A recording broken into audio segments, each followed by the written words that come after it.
Welcome on my channel हर घर English. Now we will discuss critical analysis in memory of W.B. Yeats written by W.H. Auden. आज की इस video में हम आपके साथ डिस्कस करने वाले हैं क्रिटिकल एनालिसिस को, जो कि एक पोएम है W.H. ऑर्डन की, जिसका नाम है इन मेमोरी ऑफ W.B. ईट्स. अब क्योंकि हमें नाम से ही इंडिकेट हो रहा है कि W.B. ईट्स की याद में लिखी गई है. W.B. ईट्स की याद में लिखी गई ऑर्डन की एक बहुत ही फेमस पोएम है, जो कि आपके सिलेबस के अंदर भी है. तो हम यहाँ पर आज इसका डिस्कशन करेंगे क्वेश्चन नंबर 2 का. इसके प्रीवियस वीडियो में मैंने पूरी पोएम के टेक्स्ट को लाइन बाय लाइन एक्सप्लेनेशन करके आपको बहुत अच्छी तरीके से प्रेजेंटेशन दिया है आपकी वीडियो में. तो जो भी बच्चे हमारे इस चैनल पर हमसे जुड़े हैं और इस वीडियो के थ्रू अपनी प्रिपरेशन कर रहे हैं, लॉन्ग आंसर टाइप क्वेश्चंस की प्रिपरेशन कर रहे हैं, तो उनके लिए ये चैनल और इसका कंटेंट बहुत ज़्यादा यूज़फुल है. वो ज़रूर इन वीडियोस को देखें और अपने लॉन्ग क्वेश्चंस की प्रिपरेशन करें, ताकि आपको एग्ज़ाम में अच्छे मार्क्स गेन हों. अंडरस्टूड? चलिए अब हम स्टार्ट करते हैं अपने क्वेश्चन नंबर 2 को. Write to the critical appreciation of the poem in memory of W.B. Yeats by W.H. Auden. लिखना है आपको क्रिटिकल एप्रिसिएशन. बहुत ही फेमस क्वेश्चन होता है ये. किसी भी पॉइंट के अगर हम टेक्स्ट को एक्सप्लेन कर लेते हैं तो उसके बाद ज़्यादातर पेपर में इस तरह के क्वेश्चंस मॉडिफाइड करके पूछे जाते हैं. Critical appreciation, critical analysis. तो आपको इस क्वेश्चन को किस तरह से अटैम्प्ट करना है, बस यही यहाँ पर हम आपको इसका पैटर्न बताएंगे, ताकि आप अच्छे मार्क्स गेन करें. लॉन्ग आंसर टाइप क्वेश्चंस के लिए आपका ये वीडियो और प्लस आपका ये चैनल बहुत ज़्यादा यूज़फुल है. आप इस चैनल पर आइए, जुड़िए और लाइक सब्सक्राइब शेयर ज़रूर करिए, ताकि ज़्यादा से ज़्यादा स्टूडेंट्स इस तरह की वीडियोस को देख सकें और अपने एग्ज़ाम को अच्छी तरीके से अटेम्प्ट करें. ओके, क्वेश्चन नंबर 2 हमने आपके साथ बोल दिया है कि यहाँ पर ये क्या है. क्रिटिकल एप्रिसिएशन आपसे पोएम का पूछा जा रहा है. पिक इसलिए लगाई है ताकि आप हमेशा याद रखें कि किसने लिखी थी. W.H. ऑर्डन ने लिखी थी. किसकी याद में लिखी थी? In memory of W.B. Yeats. Answer: critical appreciation of in memory of W.B. Yeats by W.H. Auden. Okay, first of all हम हेडिंग मेंशन करते हैं अपने साथ इंट्रोडक्शन की.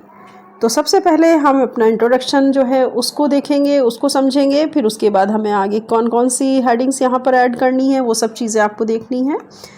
Let's start now. W.H. Auden's Elegy in Memory of W.B. Yeats 1939 is a poignant and reflective poem written to commemorate the death of the Irish poet William Butler Yeats. W.H. Auden की ये एक इलेजी poem है जो उन्होंने लिखी इन memory of W.B. Yeats 1939 में. वो एक आयरिश पोइट थे जिनकी डेथ हो गई है, और जो बटलर, क्योंकि W.B. ईट्स की तो डेथ हो गई है, उनके ऊपर लिखी गई ये एक बहुत ही सेंसिटिव और देखा जाए तो बहुत ज़्यादा ही हम इसको कह सकते हैं कि ये मॉडर्न इलेजी है. मॉडर्न इलेजी मतलब आधुनिक शोक गीत है. Auden explores not only the life and legacy of Yeats. इसमें ऑर्डन ने न सिर्फ ईट्स की जो लाइफ थी या उसका जो निजी जीवन था सिर्फ उसको ही नहीं दिखाया है, बल्कि इसमें उन्होंने दिखाने की कोशिश की but also the enduring role of poetry in a troubled world. उन्होंने इस कष्टों भरे संसार में उनकी पोइट्री की क्या भूमिका रहेगी इस बात पर भी जोर दिया. Divided into 3 sections. ये पोएम पूरी तरीके से 3 पार्ट्स में डिवाइड है. The poem blends personal grief with political and philosophical insight. ये पोएम अपने आप में समाये हुए है एक बहुत गहरे दुख को, राजनीति को और दर्शन शास्त्र की या दर्शन की समझ को. तो ये पोएम अपने आप में क्या है, किस चीज़ को पर्सनली अगर देखा जाए तो टच कर रही है, ग्रीफ को, पॉलिटिकल को एंड फिलोसफिकल इंसाइट को. ये यहाँ पर इस तरह से उजागर करती हुई हमें दिखाई देती है. अब हम next theme of death and legacy की बात कर लेते हैं. Theme of death and legacy. The poem opens with a stark image of Yeats death in the cold war. ये तो हमें पता ही है, जिसने मेरी प्रीवियस वीडियो देखी होगी, पोएम का टेक्स्ट मुझसे समझा होगा अपनी उस वीडियो में, तो उसने देखा होगा कि जहाँ ये पोएम की स्टार्टिंग होती है, जहाँ पर ओपन होती है, तो वहाँ पर ईट्स की डेथ को बड़ी ही सर्दी के दिनों में दिखाया गया है. एक ऐसी सर्दी जो कि हर चीज़ को फ्रोजन कर रही है. अंडरस्टूड? तो ये पोएम जब खुलती है तो एक इमेज हमारी ईट्स की डेथ की आती है कि बहुत ठंड में, कठोर सर्दियों में ईट्स की मृत्यु के दृश्य को दिखाया गया. Symbolising lifelessness and isolation. जहाँ पर अकेलापन है, और ऐसा अकेलापन जाहिर सी बात है मृत्यु के बाद होता है। ऑर्डन कहते हैं कि ये सही है कि येट्स शारीरिक रूप से नहीं रहे, लेकिन क्या उनकी कविताएं भी मर गई? तो ऐसा नहीं है, शारीरिक रूप से वो नहीं रहे। Yeats has dead physically, his poetry has transcend death. He writes, he became his admirers, suggesting that Yeats now lives on through the minds and hearts of those who read his work. अब यहाँ पर जो W.H. Orton है उनका कहना है कि ठीक है, येट्स शारीरिक रूप से तो नहीं रहे, लेकिन उनकी जो पोएम है, उनकी जो पोइट्री है, वो उनको अमर बना गई है। क्योंकि जैसा कि वो लिखते हैं, ही बिकम हिज एडमायरर्स, अब उनके जो प्रशंसक हैं वो हमेशा उनकी पोइट्री को पढ़ेंगे और हमेशा के लिए उनके प्रशंसक उनको याद करेंगे। तो येट्स अपने पाठकों के लिए बहुत कुछ छोड़ करके गए हैं, अपने पढ़ने वालों के लिए, अपने रीडर्स के लिए, अपने एडमायर्स के लिए। तो ये कहा जा रहा है कि येट्स भले ही अभी ज़िंदा नहीं है, लेकिन वो हमेशा अपने रीडर के दिल में, अपने पाठकों के दिल में रहेंगे, उनके दिमाग में रहेंगे, अपनी पोएम या अपने वर्क के माध्यम से जो उन्होंने वर्क किया है। नेक्स्ट हेडिंग आप मेंशन करिएगा इसमें कि the power and limitations of poetry. Poetry की पावर और लिमिटेशंस क्या हैं? जो हमारे W.B. येट्स ने लिखी, तो उनकी पावर और लिमिटेशंस क्या हैं पोइट्री की। In the second section, Auden offers a powerful reflection on the role of poetry in society. Second part में ऑर्डन ने पूरी तरीके से जोर दिया कि पोइट्री का जो रोल है सोसाइटी में, वो एक बहुत ही शक्तिशाली भूमिका अदा करता है। ही फेमसली राइट्स, वो बहुत ही मशहूर राइटर थे, poetry makes nothing happen, it survives. This line reflects a paradox, poetry may not directly change political system or prevent war, yet it endures as a witness, a voice of truth and a way of understanding human experience. तो यहाँ पर क्या कहा गया है कि poetry makes nothing happen, it survive, अर्थात जो पोएम है, जो पोइट्री है, वो सीधे या सामाजिक या राजनीतिक क्रांति तो नहीं लाती है, मगर फिर भी वे ज़िंदा रहती है और वे एक एविडेंस के रूप में रहती है जो सच्चाई की आवाज़ बनती है और मनुष्यों को ये हमेशा फील होती है, उनके समझने का ये माध्यम बनती है। येट्स की पोएम भी इसी रूप में ज़िंदगी भर जिंदा रहेंगी, वो कभी नहीं मरेंगी, और इसी तरह लोग, संसार के लोग उनको, उनके बीच में येट्स अपने वर्क के माध्यम से लगातार ज़िंदा रहेंगे। ये चीज़ इसमें कहने की कोशिश की गई है कि ऑर्डन ये सजेस्ट करते हैं कि येट्स का जो वर्क है वो कंटिन्यू क्या रहेगा, ज़िंदा रहेगा, और उससे लोग प्रभावित होते रहेंगे, और सारे संसार में संसार के सभी लोग उनकी इन पोएम के माध्यम से, उनके इन वर्क के माध्यम से येट्स को हमेशा याद करेंगे। नेक्स्ट हेडिंग इसमें मेंशन होगी historical and political context. Historical and political context मतलब ऐतिहासिक और राजनीतिक कॉन्टेक्स्ट में आप इसको किस तरह देखते हैं। The third section statues Yeats death in the broader historical moment. तीसरे पार्ट में ऑर्डन येट्स की मृत्यु को व्यापक और एक हिस्टोरिकल संदर्भ में प्रस्तुत करते हैं। Written on the brink of world war second, उन्होंने ये भी कहा कि ये पोएम ऐसे समय पर लिखी गई जब विश्व युद्ध की दहलीज पर, यानी वॉर जो थी चल रही थी। आगे वो बोलते हैं वर्ल्ड वॉर सेकेंड चल रहा था। The poem evokes A Europe filled the hate, fear and violence. पूरा यूरोप ही, किसी अगर देखा जाए तो पूरा यूरोप नफ़रत से भरा था, और पूरे यूरोप में नफ़रत, भय में डूबा हुआ था, बहुत ज़्यादा डर फैला हुआ था और हिंसा फैली हुई थी, वायलेंस था। Auden describes this darkness vividly, intellectual disgrace stares from every human face. यानी हर इंसानी चेहरे से जो कि बौद्धिक समझ रखता था, तो ऐसा लगता था कि उसकी बौद्धिकता को ख़त्म किया जा रहा है। और ऐसे समय में W.B. येट्स की आवाज़ अधिक जो है वो इम्पोर्टेंट हो जाती है, क्योंकि उन्होंने एक आशा दी लोगों को अपने वर्ड्स के माध्यम से।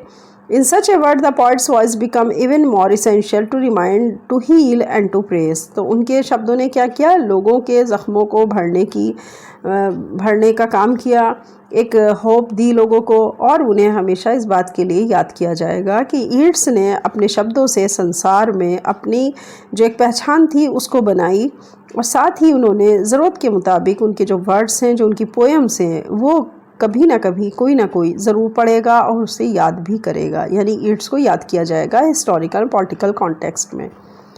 लैंग्वेज एंड स्ट्रक्चर की बात कर लेते हैं। नेक्स्ट हेडिंग आप लैंग्वेज एंड स्ट्रक्चर इसमें फिल करिएगा। Auden's use of free words, Auden ने कैसे वर्ड्स यूज़ किए हैं पूरी पोएम में, ये बोला जा रहा है। Auden's use of free words combined with lyrical rhythm gives the poem a meditative tone. मतलब ऑर्डन ने इस कविता में फ्री वर्ड्स को यूज़ किया और उसकी जो एक टोन थी वो मेडिटेटिव है, यानी उसको एक टोन देती है।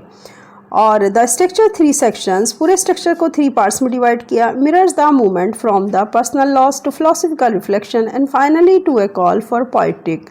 3 भागों में जिस तरह से उसने इसको स्ट्रक्चर किया है, और बाद में वो एक शोक दर्शन से निकल के कवि के जो एक अगर देखा जाए इस्टेब्लिशमेंट का जो उसकी जर्नी है वो उसको तय करता है। और उसकी भाषा बहुत ही सरल है, लैंग्वेज बहुत ज़्यादा सिंपल है, और उसने कोशिश की है इमोशंस और इंटेलेक्चुअलिटी के बीच बैलेंस को बनाने की। देखिए यह है ना कि mirrors the movement from personal loss, उसने पहले ख़ुद का दुख जताया कि WB ईट्स को जाने का गम मुझे खुद बहुत ज़्यादा है। फिर फ़िलासफ़िकल रिफ्लेक्शन को बताया कि फ़िलासफ़िकल पर्सपेक्टिव में अगर देखें तो ये एक बहुत ही ज़्यादा प्रभावित करने वाला जो है मोमेंट है जब WB ईट्स की डेथ हुई। और फाइनली वो इस पोइटिक को जो उनका वर्क है उसको जब वो फाइनली बुलाते हैं और प्लस उसके बारे में कहते हैं कि ये कैसा वर्क है जिसे दुनिया हमेशा याद रखेगी। तो ये अपने आप में 3 सेक्शंस में इन्होंने इस तरह से डिवाइड करके पूरी तरह श्रद्धांजलि दी है WB ईट्स को। द लैंग्वेज इज़ बहुत elegant and plain, balancing emotions with intellect.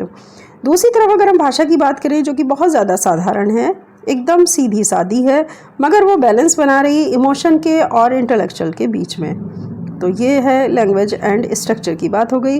Conclusion की बात करें, व्हाट इज़ कंक्लूज़न? तो कंक्लूज़न क्या है? कंक्लूज़न वो है जो आपने अभी तक पूरा जो भी पढ़ा है, जिसका टेक्स्ट पढ़ा है जिस पोएम का, प्लस आपने पूरे क्वेश्चंस को पढ़ा है, तो उसमें अगर हम कंक्लूड करें तो हमारी कौन कौन से पॉइंट आएंगे या उसका निष्कर्ष आप क्या निकालते हैं। In memory of WB Yeats is more than a tribute to a fellow poet. In memory of WB Yeats केवल एक मरे हुए कवि को श्रद्धांजलि नहीं देती है, बल्कि it is a profound meditation on poetry, mortality and the human condition. बल्कि ये डेथ में और कविता और मानव के अस्तित्व पर एक बहुत ही डीप थिंकिंग रखते हुए लिखी गई है। ह्यूमन कंडीशन पे, मॉरलिटी पर और पोइट्री के ऊपर पूरी तरीके से मेडिटेशन को ध्यान में रखते हुए ये पोएम को क्रिएट किया गया है। Auden not only honors its but reaffirms the eternal value of literature in a fractured world. अब ऑर्डन इस कविता के थ्रू न केवल येट्स को सम्मान देते हैं, बल्कि वो लिटरेचर की जो एक अनलिमिटेड पावर है उसके पास, लिटरेचर के पास, उसके सामाजिक दायित्व, उसके सोशल रेस्पॉन्सिबिलिटी को भी स्थापित करने की बात करते हैं।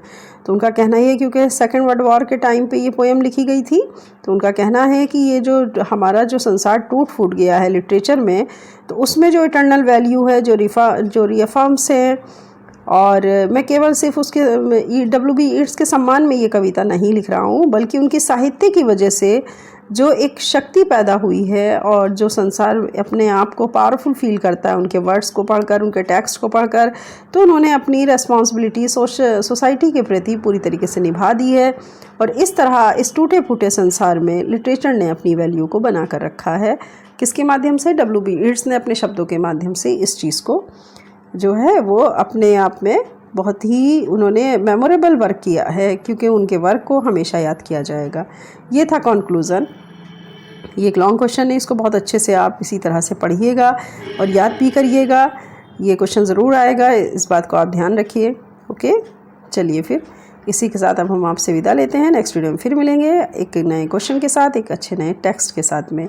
तब चैनल को लाइक, सब्सक्राइब, शेयर ज़रूर करिए ज़्यादा से ज़्यादा, ताकि ज़्यादा स्टूडेंट्स इस चैनल के थ्रू अपनी प्रिपरेशन करें। लॉन्ग आंसर टाइप क्वेश्चन आपको पूरे यूट्यूब चैनल पे कहीं पर भी इस तरह से डिस्कशन आपको देखने को नहीं मिलेगा।